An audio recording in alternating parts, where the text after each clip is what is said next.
Hey everyone, welcome back to the Mama Break channel. Here where we talk about real world use cases of digital currencies and what is going on. So let's jump right into it. We can see the crypto market is primed. The crypto assets are jittery. It's like they were on an upward trend. What caused this surge? Of course, just like many things, we can't really tell, especially in the crypto space. Things just happen. But I think we're still kind of flying on the fumes of the Ethereum proposal, the 1559. So I think the market is still unsure of the effects that are going to take place with that proposal. And we know, because we know it reached a point where miners will have to actually start using the Ethereum 1559 proposal, or else they'll be kicked off the network. So these are some of the things that we're waiting for. I think we're still flying on such fumes. We don't know how things are going to play out. With Bitcoin, we know El Salvador is supposed to start using Bitcoin soon, in about 17 days. Then Ethereum, obviously the 1559 proposal is still out there in the background. Cardano, we're waiting for an upgrade. I think it's the Alonso upgrade, which is supposed to help us start the process of smart contract users on the Cardano network, and consequently we can see that the price of Cardano has really skyrocketed.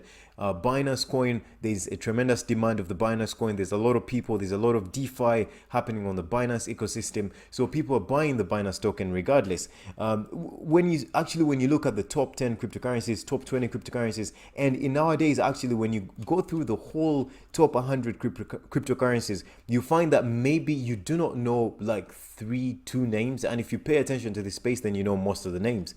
So essentially we're seeing the top 100 coins actually start to converge into the names and products that are actually known there, that are known out there. If you literally go through this list, you can see Ampleforth all the way back in 48, Elrond, BitTorrent, well, Bitcoin SVs keeps going down. I think that's for the best, for the better, for the whole space. IOTA, Shiba Inu, for whatever it's worth, Tezos, Algorand. So you see, these are all familiar names. Even if you go all the way down here, you see Synthetics, Engine Coin, Decentraland. I'm not sure what Tailcoin is, but probably someone out there, just as I said, probably three or something like that, tokens that you might not be too familiar with, but all the others, Phantom, Ravencoin, Celsius, Flow Blockchain, Zilliqa. So I think even the top 100 coins are really starting to converge into ecosystems that are known, ecosystems that have use cases for whatever's worth those use cases, whatever they might be, whether it's DeFi, whether it's decentralized computing, whether it's a token of an exchange, whether it's a token that mirrors assets that are derivatives, if it's a synthetic based token, whatever type of token it might, whatever use case or utility it might have. We're seeing the top 100 tokens really solidify themselves into projects that are, should I say, popular, or that are trying to develop some kind of product that is used. So you can see the Graph, Solana, and Cosmos as well.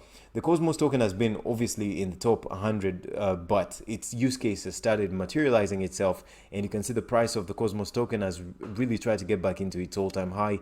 And we can see, obviously, we know that Cosmos is big on interoperability, and we know that also DeFi has just been unleashed on the Cosmos network through platforms like Osmosis, and there's Emrys that just released as well. So there's a lot of tokens. FTT tokens is based on different exchanges, but we know there's all kinds of interest in digital currencies right now. We're seeing venture capitalists, we're seeing banks, governments, retail investors, small scale and large scale investors, or even just people just want to escape the clutches of the failing financial systems in different economies and the failing fiscal and monetary policies with different governments. So cryptocurrencies are really solidifying themselves as a hedge against very nasty unintended or intended consequences of poor monetary management, like inflation. So I think cryptocurrencies are really establishing themselves. Now, we're going to look at a couple of things. For example, we can see news. So we're seeing the emergence of companies really that are becoming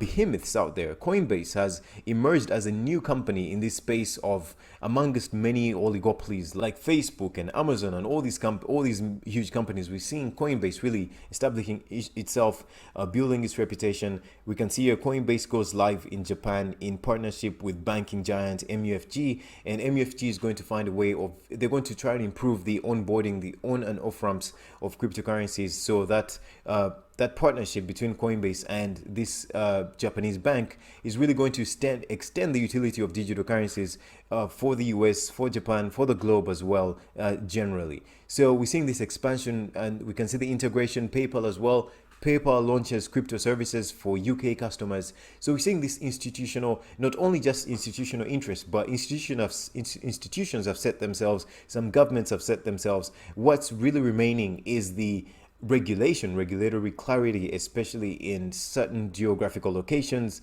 and in certain states within certain governments. So you find within certain countries, certain states are more liberal than others as regards digital currencies. Now, what's really interesting is that there's this article, we know that Mark Zuckerberg announced this. So Mark Zuckerberg wants to turn Facebook into a metaverse company. What does this mean? So if you go into this article, there's the understanding that money exists in cyberspace. So essentially, there is a capability of making these true augmented reality or virtual reality worlds within which different activities can happen. You can connect with people, and also mentioning the fact that Facebook also owns Instagram and WhatsApp, and they also own the headset maker Oculus. So they're really embedded within this virtual reality, artificial intelligence, metaverse type. They're well equipped, and they're hiring for this type of thing. So we can see companies converging into this. Now, the ability to have an economy within these virtual environments has been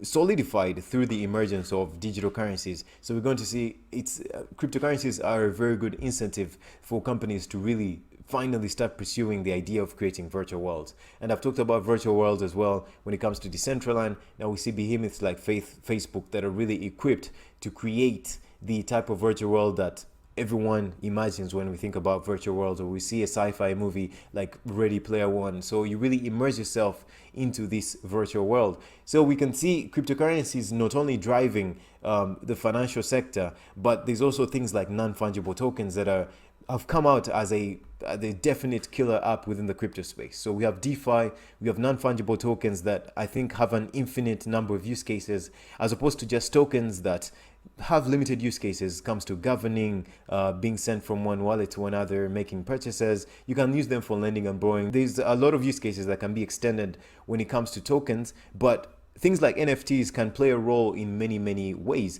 For example, you can have an NFT that represents the limited access into an exclusive club, or it could be an NFT that gives you access to a certain area or certain services, or it gives you access to a physical art piece or a physical something out there in the real world.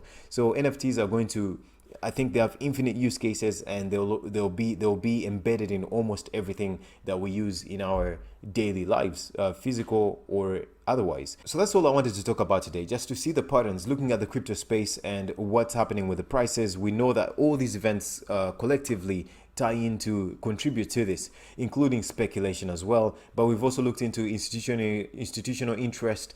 We know banks are interested, we know governments, retailers, and there's all kinds of interest within the digital space. So given how competitive this space is, obviously we know that everyone is looking to either take that number one spot or not to be left behind. And we can see parallels with different companies and connections and interest from all these entities. We can see that digital space is really taking over, and obviously that's evident with the fact that the internet really needs an underlying layer to support the financial layer to the internet, which is going to accelerate commerce beyond what we can even imagine today. So guys, hope you enjoyed this video today. Hope you learned something. I'll see you on the next one. Bye bye.